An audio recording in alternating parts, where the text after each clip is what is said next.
तो hello and good morning guys. आज के वीडियो के अंदर हम देखने वाले हैं सीएसएस के अंदर शैडो इफेक्ट कैसे लगाए जाते हैं। देखिए, जब आप शैडो इफेक्ट अप्लाई करते हो तो हमारी जो यहाँ पे वेबसाइट बनने वाली है बहुत अट्रैक्टिव होने वाली है, क्योंकि टेक्स्ट के ऊपर, बॉक्स के ऊपर, डिव के ऊपर हम अलग अलग तरीके से शैडो इफेक्ट लगाने वाले हैं। तो आइए सबसे पहले देखते हैं व्हाट इज शैडो टेक्स्ट। तो जब आप सीएसएस 3 यूज कर रहे हो या सीएसएस 5 अभी आ गया है, तो आप उनको यूज कर रहे हो, तो उसके अंदर आप यहाँ पे सीखने वाले हो टेक्स्ट के ऊपर शैडो कैसे लगा सकते हो और बॉक्स के ऊपर शैडो कैसे लगा सकते हैं। तो गाइस देखिए, शैडो कैसे लगानी है। सबसे पहले आपको H1 टैग के अंदर जो भी आपको शैडो में लिखना है वो यहाँ पे डिफाइन कर लो, और फिर हम यहाँ पे शैडो लगा के दिखाने वालों। तो आपका जो भी कोड है उसको यहाँ पे ऑन कर दीजिएगा, और जैसे ही आपका कोड ऑन हो जाए तो सबसे पहले देखिए क्या करना है आपको। जब तक ये ऑन होता है तब तक आप अपनी फाइल जो भी है उसको यहाँ पे देख लो, अभी हमारा आउटपुट कैसा आ रहा है। तो हमारा आउटपुट अभी जो आ रहा है वो इस तरीके से आ रहा है। तो अभी के लिए अपनी फाइल यहाँ पे ओपन हो गई है, और मैं यहाँ पे ये एल और ये एक बार हटाना चाहता हूँ। ये हटा दिया, इसको सेव कर दिया और एक बार रन करते हैं तो ये हट गया। अब हम यहाँ पे मान लो मैंने यहाँ पे H1 टैग को अप्लाई कर रहा हूँ। तो H1 टैग को अप्लाई कर दिया और इसमें कुछ लिख देता हूँ। This is this is my shadow effect. ये मैंने लिख दिया गाइस, और इस तरीके से इसको क्लोज कर दिया, सेव कर दिया, रन करते हैं। तो अभी हमारी फाइल यहाँ आ गई, this is my shadow effect. अब हम यहाँ पे इसको हटा देते हैं एक बार के लिए, सेव करते हैं, और अब इसको क्या करने वाले हैं, शैडो देने वाले हैं। तो सबसे पहले H1 लिख देते हैं। H1 लिखने के बाद हम यहाँ पे लिखेंगे टेक्स्ट शैडो। टेक्स्ट शैडो के अंदर मैं देने वाला हूँ सबसे पहले 2 पिक्सल, एक दे देता हूँ वापस से 2 पिक्सल, एक दे देता हूँ 5 पिक्सल, एंड रेड शैडो देने वाला हूँ। इस तरीके से सेव करता हूँ, रन करता हूँ। तो गाइस आप देख सकते हो इस तरीके से शैडो जो है वो टेक्स्ट के ऊपर अप्लाई कर दिया। यदि हम फॉन्ट साइज थोड़ी सी बढ़ा दें तो उससे क्या होगा कि उससे हमारा थोड़ा सा टेक्स्ट अट्रैक्टिव लगेगा। जैसे 20 पिक्सल्स बढ़ा देते हैं, यहाँ करते हैं रन, तो छोटा हो गया। 20 पिक्सल्स बहुत छोटा हो गया, 120 पिक्सल्स कर देते हैं जिससे कि थोड़ा बड़ा हो जाए। आई होप गाइस बहुत अच्छा लग रहा है, और इस तरीके से हमने टेक्स्ट पे ऊपर शैडो लगाना सीखा। तो ये था टेक्स्ट के ऊपर शैडो। अब बात करते हैं बॉक्स शैडो। बॉक्स के लिए सबसे पहले आपको एक डिव बनाना पड़ेगा, और उसी डिव के अंदर हम सबसे पहले उसकी विड्थ और हाइट सेट करेंगे, और फिर जाके पैडिंग भी एक बार सेट करेंगे, और बैकग्राउंड कलर भी इसका हम देंगे। तो देखिए, सबसे पहले हम यहाँ पे एक डिव को डिफाइन कर लेते हैं। तो यहाँ आते हैं और यहाँ पे हम देते हैं डिव। डिव देने के बाद डिव के अंदर लिखते हैं this is my box shadow. ये हमने दे दिया। अब हम इसको सेव करते हैं। सेव करने से पहले ऊपर यहाँ पे डिव लिखना है। डिव लिखने के बाद सबसे पहले देखिए गाइस, यहाँ पे एक बार रन कर लेते हैं। This is my box shadow आ रहा है। उसके पहले यहाँ पे अपन को विड्थ देनी है इसकी। विड्थ दे देते हैं 300 पिक्सल्स, एंड उसके बाद हाइट डिफाइन कर देते हैं। हाइट यहाँ पे दे देते हैं 200 पिक्सल्स, और एक दे देते हैं इसकी पैडिंग जिससे कि स्पेस आ जाए 15 पिक्सल्स का। एक दे देते हैं बैकग्राउंड कलर। बैकग्राउंड कलर आप दे दो जो भी आपको अच्छा लगे। मैं येलो दे देता हूँ। एक बार के लिए इसको रन करते हैं। तो गाइज इस तरीके से बॉक्स बन के आ गया है। थोड़ा सा और इसको हाइट को बढ़ा देते हैं 400, और इसको कर देते हैं 600। इसको अब देखते हैं रन करके, तो इस तरीके से बॉक्स हमारा आ रहा है। तो ऐसा करते हैं, इसको तो कम ही रखते हैं 300, और इसको कर देते हैं 700। तो अब ये कम हो गया, परफेक्ट है। अब हम यहाँ चलते हैं अपने पेज के ऊपर और यहाँ देखते हैं। तो यहाँ देखिए हमारी विथ हाइट हमने सेट करी। अब बॉक्स शैडो देने का टाइम आ गया है। उससे पहले हम यहाँ पे देखते हैं एक डीप बनाने के बाद डीप के ऊपर बॉक्स शैडो कैसे दिया जाता है। तो यदि मैं यहाँ पे बैकग्राउंड के बाद या कहीं भी लिखूँ बॉक्स शैडो लिखूँ, तो यहाँ पे मान लो 10 पिक्सल और 10 पिक्सल यहाँ से दे देते हैं, और सेव करके रन करते हैं अपने पेज के ऊपर।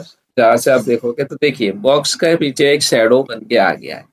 उम्मीद है दोस्तों ये भी आपको समझ में आएगा कि बॉक्स के पीछे शैडो कैसे बनाई जाती है। यदि आपको यहाँ तक समझ में आया तो हमने यहाँ पे ये कवर किया है कि इस पेज के ऊपर हमने शैडो किस तरीके से लगाई। तो आप देख सकते हो ये हमारी शैडो थी जो हमने अप्लाई की। उसके बाद यदि पैडिंग बढ़ाओगे, पैडिंग बढ़ाते हो तो क्या होगा, जैसे हम यहाँ पे पैडिंग जो है वो 55 कर देते हैं गाइस। तो देखिए इस तरीके से बॉक्स की पैडिंग यानी अंदर से बढ़ जाएगी, साइज ड्रॉप हो जाएगा। तो ये था आपके बॉक्स के ऊपर शेडो लगाने का। अब मैं आपको एक डिव बना के बताने वाला हूँ, जिसके अंदर हम एक कंटेनर बनाएंगे और उसकी स्टाइलिंग करेंगे। उसको करने के लिए सबसे पहले हमें यहाँ पे बॉडी के अंदर एक H2 टैग डिफाइन करना है। तो यहाँ पे गए और H2 टैग डिफाइन किया, सॉरी H2 करना है। तो H2 डिफाइन किया और इसके अंदर हम लिख देते हैं एक बार बैकग्राउंड इमेज। हम यहाँ पे लिखा बैकग्राउंड इमेज। ये लिखने के बाद गाइज हम यहाँ पे एक और पी टैग बनाएंगे, जिसके अंदर लिखेंगे this is my background div. ये लिख दिया गाइज। ऐसे आप कोई भी टेक्स्ट लिख सकते हो, कोई दिक्कत नहीं है। उसके बाद एक डिव नाम से एक क्लास को डिफाइन करेंगे, जिसके अंदर हम एक क्लास बनाने वाले हैं। और क्लास जो रहेगी वो हमारी रहेगी, ऑलराइट, क्लास हमारी ये रहेगी। अब हम क्या करेंगे, इस डिव को यहाँ से नीचे लेंगे और इमेज ऐड करेंगे। इमेज आप कौन सा ऐड करोगे, तो जैसे वन डॉट दे देते हैं, वन डॉट png। तो अभी तो हमारे पास आई थिंक इमेज नहीं है स्क्रीन पे, तो अभी के लिए एक इमेज को अपन वापस से यहाँ ले आने वाले हैं। तो रिसाइकल भी इनके अंदर चले जाते हैं और एक इमेज डिलीट किया था ये वाला, रिस्टोर कर लेते हैं।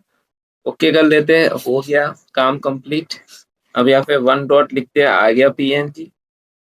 यहाँ पे कुछ भी दे दो, नेचर का इमेज है तो नेचर का दे दिया, एंटर किया, ओके डन। अब देखिए एक डिव बनाने के बाद हमने इमेज भी ऐड कर दिया। अब हम क्या करने वाले हैं, एक कंटेनर को एक और डिव बना देते हैं इसके अंदर ही। तो डिव नाम से एक लेंगे और इसके अंदर हम एक क्लास देंगे। इस बार हम देंगे कंटेनर के नाम से, और इसके अंदर हम क्या एक पी टैग और बनाएंगे। इसमें अपन क्या लेने वाले हैं, तो हमने लिखा नेचर वाइज कोई इमेज ऐड करने वाले हैं।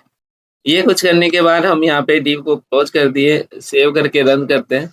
तो हमारे पास एक नीचे डिव आ गई है जिसके अंदर ये इमेज ऐड हो गया है। तो इस तरीके से ये कुछ दिख रहा है। तो गाइस ये एक डिव था जो हमने यहाँ पे बनाया था। अब हम यहाँ पे देखते हैं, सबसे पहले अपन यहाँ पे एक डिव को टारगेट करते हैं। तो यहाँ पे अपनी क्लास जो है, ये अपनी क्लास थी, इसको अपन ले लेते हैं यहाँ पे। जब भी अपन डिव को टारगेट किया और क्लास को टारगेट करते हैं तो POLAROID ये हमारी क्लास थी, इसको एंड किया, इसको यहाँ लिख दिया। अब इसकी विड्थ सेट करते हैं। विड्थ यहाँ पे 250 पिक्सल सेट करते हैं। Next of all box shadow दे देते हैं। बॉक्स शेडो, बॉक्स शेडो के अंदर हमने सबसे पहले यहाँ पे 0 फिर 4 पिक्सल्स दे देते हैं। उसके बाद हम यहाँ पे 8 पिक्सल्स और उसके बाद 0 और उसके बाद RGBA कलर्स। ये इसके अंदर देखिए यहाँ पे सबसे पहले यहाँ पे 0, ग्रीन भी हमें नहीं चाहिए, इसको भी हम कर देते हैं 0। ब्लू के अंदर भी हम क्या कर देते हैं 0। और उसके बाद हम यहाँ पे अल्फा जो है, यहाँ पे हम कलर कौन सा देंगे 0. इस तरीके से हमने ये बॉक्स शेडो दे दी। अब टेक्स्ट अलाइन जो रहेगा इसके अंदर वो कहाँ रहेगा, तो टेक्स्ट अलाइन जो रहेगा वो कहाँ रहेगा, सेंटर में। तो ये गाइज हमने इसकी सेटिंग करी है। अब रन करके देखते हैं एक बार। यहाँ देख सकते हो ये बॉक्स जो है यहाँ पे अप्लाई हो गया है। तो ये एक जो डिव थी, इस डिव को एक बार के लिए यहाँ से हटा देते हैं, जिससे कि दो डिव पे अप्लाई नहीं हो। ये डिव हटाने के बाद आप देख सकते हो अभी के लिए हमारे पास इस तरीके से आउटपुट आ रहा है। और अभी ये जो ऊपर डिव थी हमारी, इसको एक बार के लिए यहाँ से रिमूव कर देते हैं, जिससे कि एक बार हमें समझ में आए कि हम जो भी बना रहे हैं वो प्रॉपर बना रहे हैं। तो यहाँ पे इसको सेव कर दिया, रन कर दिया, बाकी चीजें हट गई है। अभी जो भी हमने लिखा है वो यहाँ पे दिख रहा है। ओके, अब यहाँ पे देखिए हमने इतना काम कर लिया। डिव के बाद क्लास को भी टारगेट कर दिया था और ये भी हमने काम कर दिया। और नेचर वाइज यहाँ देखिए नीचे यहाँ पे इस तरीके से डिव के पीछे बॉक्स भी बन गया है। अब यहाँ पे देखिए कुछ और यदि हमें इमेज मिलता है तो हम एक बार के लिए इमेज को चेंज करना चाहेंगे, क्योंकि ये इमेज इतना खास नहीं लग रहा है, जिससे कि बहुत दिक्कतें आ सकती है। तो हम यहाँ पे 2 इमेज को देते हैं, सेकेंड इमेज 2 यहाँ पे नाम दे देते हैं। तो इसको एक बार के लिए हटा देते हैं। थोड़ा सा एरो PNG में है तो सेट नहीं हो रहा है, अगली बार भी ऐसे ही हुआ था। ओके, तो ये यहाँ पे इस तरीके से आ गया है। ये बहुत बड़ा है साइज इसका भी। बट कोई दिक्कत नहीं, इमेज को टारगेट कर देते हैं। IMT को टारगेट कर लो और इसकी जो विड्थ है वो टारगेट कर लो, 150 पिक्सल कर दो, 150 पिक्सल, और हाइट इसकी सेट कर दो 75 पिक्सल्स। इस तरीके से सेट कर लो जिससे कि जो इमेज आपने ऐड किया वो छोटा हो जाएगा इस तरीके से। तो अब आप देख सकते हो ये यहाँ पे परफेक्ट हो गया है। और अब हम यहाँ पे बात करने वाले हैं div कंटेनर की। तो div कंटेनर को भी एक बार अपन टारगेट कर लेते हैं। तो इसके अंदर ही जाएंगे और यहाँ पे अपन लिखेंगे div डॉट कंटेनर। कंटेनर लिखने के बाद हम इसकी एक बार से पैडिंग दे देंगे, और पैडिंग जो है अपन 10-10 पिक्सल्स की दे देते हैं जिससे कि एक बार सेव होता है। रन करते हैं, देखिए यहाँ पे एक बॉक्स टाइप बन गया है। इस तरीके से हमने एक div के अंदर इमेज को ऐड किया और नीचे नाम भी टारगेट हो गया है। तो दोस्तों यहाँ तक आपको समझ में आया होगा कि किस तरीके से हमने यहाँ पे ये टारगेट किया और हमने यहाँ पे ये लिखा, और किस तरीके से हमने यहाँ पे इन सभी को टारगेट करके सेट किया। ये देखिए यहाँ पे किस तरीके से सेंटर हो रहा है, किस तरीके से आगे और मूवमेंट कर सकते हैं। तो ये था एक div के ऊपर शेडो लगाने का तरीका, तो मैंने इस टॉपिक के अंदर पूरा कवर किया। उम्मीद है दोस्तों पूरा वीडियो आपको समझ में आया होगा। Thank you so much for watching, keep supporting guys.